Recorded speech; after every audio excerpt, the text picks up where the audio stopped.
pendidikan dengan konten-konten PAI itu. Jadi pertanyaannya, how to teach about value? Bagaimana cara kita mendidikkan nilai-nilai ajaran agama itu sehingga sekali lagi tidak lalu hanya sebatas menjadi pengetahuan kognitif bagi anak-anak kita, bagi murid-murid kita, tapi insya Allah akan sampai kepada tahapan yang sangat mendalam.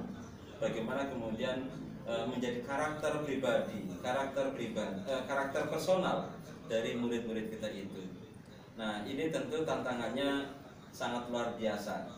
Kalau kemudian kita kembalikan kepada teorinya Bloom, taksonomi Bloom itu ada beberapa tahapan. Tahapan pendidikan nilai itu dari yang pertama receiving of value. Yang pertama adalah menerima nilai, pengetahuan tentang nilai, pengetahuan tentang akhlak, pengetahuan tentang agama, pengetahuan tentang etika. Ini tahapan awal, receiving of value, menerima masukan-masukan, pandangan-pandangan, pengetahuan moral, pengetahuan akhlak, pengetahuan tentang agama. Ini tahapan awal. Tapi ujung dari tahapan pendidikan nilai itu adalah karakterisasi by value or very complex. Jadi bagaimana kemudian nilai-nilai yang sudah diajarkan itu kemudian sampai pada tahapan-tahapan pendidikan yang semestinya dengan tentu pendekatan yang sangat personal begitu, sehingga memungkinkan semua pengetahuan nilai itu lalu tidak hanya sebatas menjadi pengetahuan, tetapi insya Allah kemudian mampu dipraktekkan dalam kehidupan sehari-hari. Nah, ini tantangannya luar biasa. Oleh karena itu, kalau kemudian kita kembalikan pada konsep tentang pembelajaran PAI, maka sekurang-kurangnya ada tiga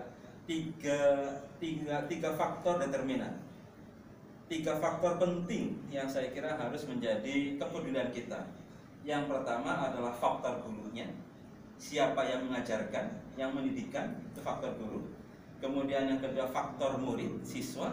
Dan yang ketiga adalah faktor materi atau konten yang diajarkan, yang dididikan kepada anak-anak kita. Yang pertama, guru. Pada akhirnya proses pembelajaran itu akan sangat tergantung kepada kapasitas dan kapabilitas guru-guru kita semuanya. Maka kalau kemudian kita kembali pada konsep dalam Islam itu ada yang disebut dengan teori al-fadilah, teori tentang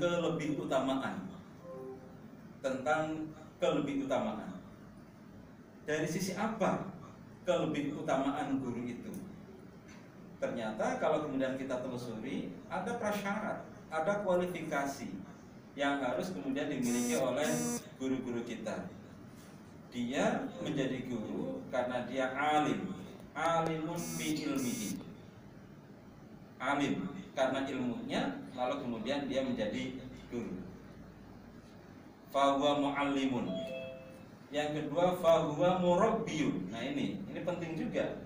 Dalam skala-skala tertentu ternyata memang guru-guru kita, apalagi guru-guru agama, itu juga harus memiliki sifat-sifat robbani.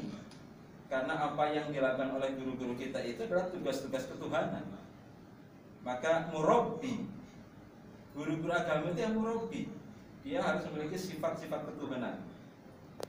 Fahuwa murabbiyun. Kemudian yang terakhir, fahuwa muaddibun. Guru agama itu dia adib, orang yang memang memiliki tata krama, memiliki kapasitas akhlak yang sangat luar biasa.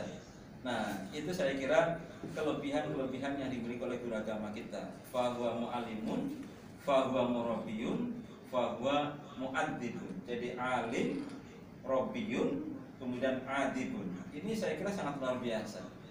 Dan alhamdulillah kalau kemudian kita lihat, insya Allah guru-guru kita, terutama guru-guru agama, terkait dengan kapasitas tiga hal ini, kalau kemudian kita mengacu kepada misalnya beberapa standar kompetensi keguruan, ada kompetensi, kemudian kompetensi sosial, ada kompetensi akademik ya, kemudian juga ada kompetensi profesional.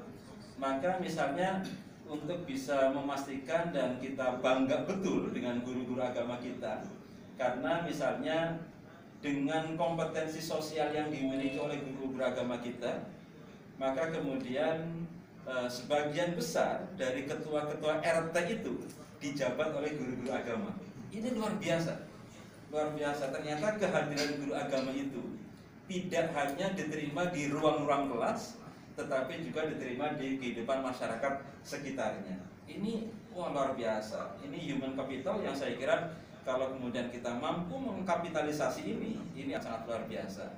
Betapa kemudian trust, kepercayaan masyarakat terhadap guru-guru agama kita itu sangat luar biasa, sehingga mereka tidak hanya dipercaya untuk mendidikkan konten-konten keagamaan di dalam ruang-ruang kelas, dalam tradisi pembelajaran di sekolah, tetapi juga mereka dipercaya untuk menjabat jabatan-jabatan sosial kemasyarakatan di lingkungan mereka masing-masing.